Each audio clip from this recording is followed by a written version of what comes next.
La vacuna del senyor alcalde.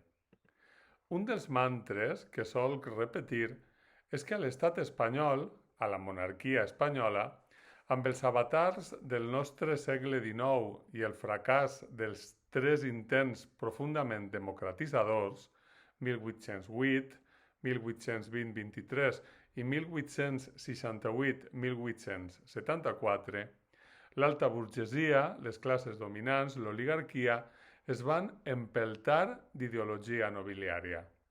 No podia ser d'una altra manera si pensem que l'Estat venia del reforçament nobiliari dels segles anteriors. La història moderna de l'Estat comença amb la derrota de les Germanies i de les comunidades, i ser el braç armat del catolicisme i del papat havia sigut també ser el braç armat del vell món de la noblesa i dels privilegis de naixement. Un rep i mereix per qui és i no pel que fa, i això, és clar, no només es mantenia a les classes dirigents, sinó que pregnava la societat sencera.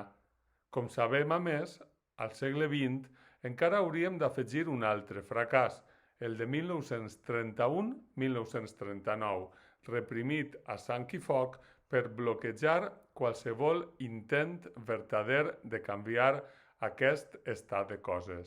Dios, pàtria i rei, o, en el seu defecte, caudillo.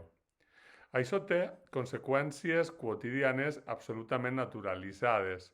Que el model de ric siga el rendista, per exemple, com ens recorden habitualment els anuncis de loteries diverses, però també d'altres que tenen a veure amb la naturalesa mateixa del poder i amb el seu exercici.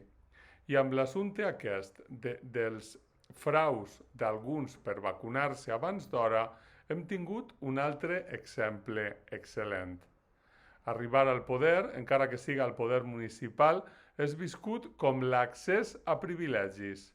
Aparcar on està prohibit, per exemple, aconseguir entrades gratuïtes per als concerts de festes i repartir-les graciosament entre amistats i família, com si el concert aquell el pagara ell o ella de la seva butxaca, per exemple, teixir xarxes clientelars i de pas clavar mal en la caixa perquè es considera comunicable l'erari públic i el patrimoni familiar, per exemple. O, per suposat, vacunar-se contra el Covid-19 abans que l'avi o l'àvia de la residència del poble, abans que el sanitari o la sanitària que lluita cada dia en primera línia contra la malaltia.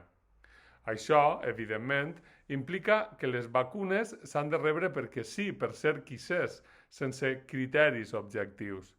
Els primers a vacunar-se han de ser els alcaldes, els consellers autonòmics, els espadones, el rector del poble i les seues parenteles. Els qui tenen influències, la gent de bé i d'ordre. Eixe és el subtext de les notícies que hem llegit al respecte i el que subjau a les explicacions balbucejades pels interfectes agafats amb les mans a la vacuna. Com s'ha fet tota la vida, no es va a vacunar a qualsevol mort de gana abans que a les forces vives. Faltaria més, com si aquesta democràcia no fos una monarquia empeltada de tradicions seculars. Per cert, sabem si la família real s'ha vacunat ja? La bona notícia, enmig de tot això, és el cabreig de la gent, que ha provocat algunes dimissions. Fins i tot el militarot aquest que deia que cada dia és dilluns, ell sense dubte es vacunaria dilluns, ha hagut de dimitir. No ho han fet tots i totes, que els alcaldes berlanguians hi continuen, però vaja, per algun costat es comença. Que la retòrica del usted no sabe con quién está hablando per una vegada no es naturalitze i s'enisca del tot amb la seua i s'enfronte a la vergonya pública és, després de tot, una bona notícia. Adenda.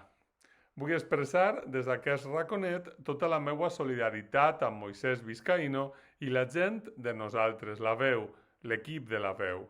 Com alguns i algunes de vosaltres sabreu, el meu combat setmanal no va començar així, sinó en un altre mitjà. Puc comparar, aleshores.